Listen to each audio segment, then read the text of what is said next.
At birth, our bodies are roughly 75% water.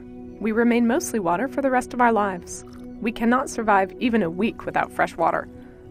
There's no life without it, for ecosystems, societies, and individuals. So how much usable water is there on Earth? Most of the water on Earth is ocean, a salty 97.5% to be precise, and the remaining 2.5% is fresh water. That little sliver of liquid sustains human life on Earth. It literally holds up civilizations. 2.5% is a small proportion, to be sure, and even that is broken down into smaller parts: surface water, water in ice caps and polar regions, and groundwater. First, surface water.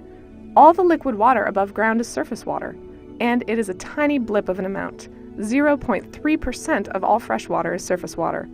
It may seem counterintuitive, but it accounts for little streams all over the planet. All rivers, including the Nile, the Jordan, and the Mississippi, and lakes large to small like Victoria, the Great Lakes, and Baikal. Second, ice caps and polar regions freeze up to 70% of the planet's fresh water. This water is significant, but it isn't available for human use in a regular way. Finally, nearly 30% of all water on Earth is groundwater. As the name suggests, that's water in the ground.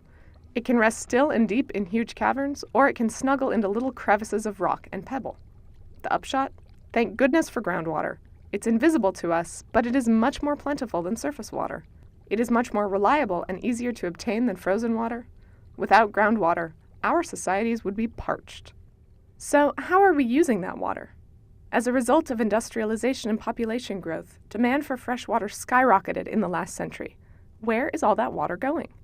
First, we have to remember that fresh water is a global concern, but it is always local. Context matters. The Sahara is not Seattle. Still, some general information can help us get a handle on major trends. Who consumes the most fresh water? And what sectors consume the most fresh water? First, who? Well, the United States consumes the most water per capita of any country in the entire world, followed by parts of Europe and large industrializing nations like China. But this doesn't tell us what water is being used for.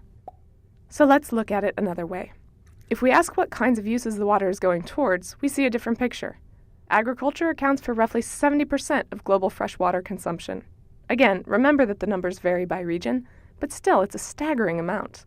And this makes a certain kind of sense. We need to eat. We need water to grow food.